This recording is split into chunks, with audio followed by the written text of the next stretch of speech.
Happy Wednesday, Boalia Desmond here. Thank you for tuning in. Today is Wealth Wednesday, so I hope you were able to participate by doing something fun for someone.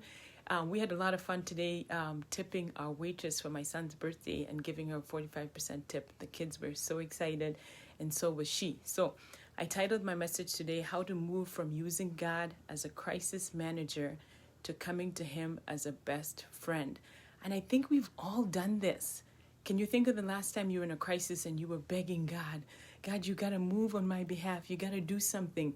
It's funny because it's that time that we dictate to God what we think He should be doing, but yet we can't solve the problem. We're like, God, if you just do this. We make so many promises that we know we wouldn't even be able to keep, but we are desperate, aren't we?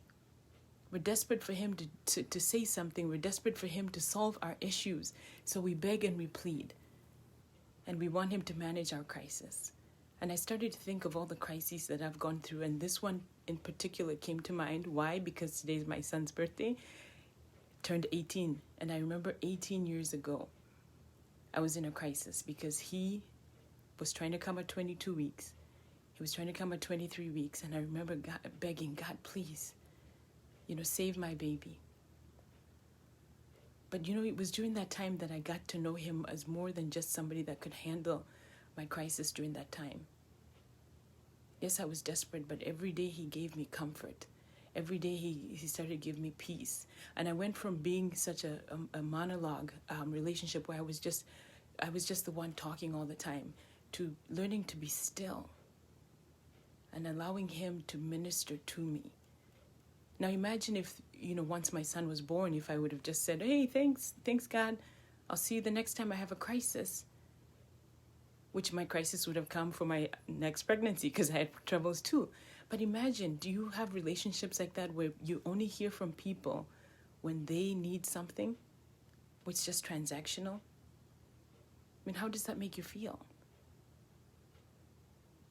Like, you got to solve my problem. And then, okay, see you later.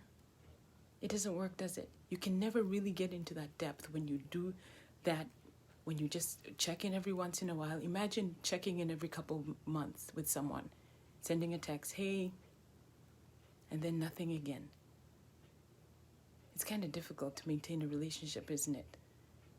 So how do we move from having God be a manager in our crisis to really becoming that best friend? It all takes time.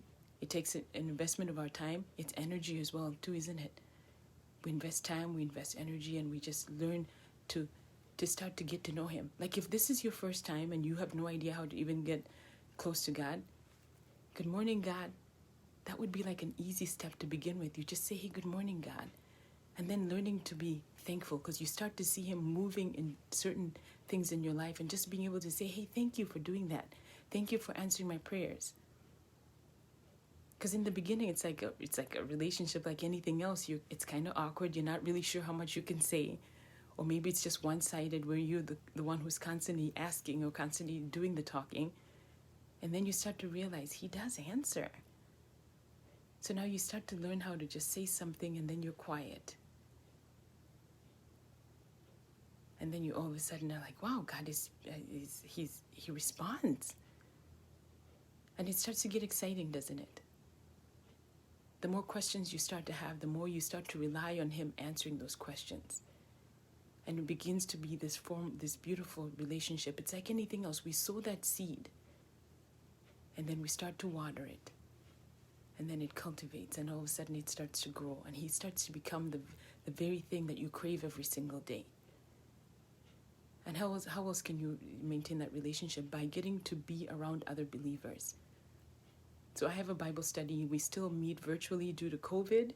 And we still just enjoy that time. We fellowship. We hear about each other's the things that God is doing in each other's lives. We pray for one another. We learn together. We grow together. And finding those communities. There's so many communities online where the prayer requests are constantly going back and forth. You can put in your prayer requests. You can intercede for people, and it's just this beautiful thing that you're all a part of. And it's just so good to just include Him.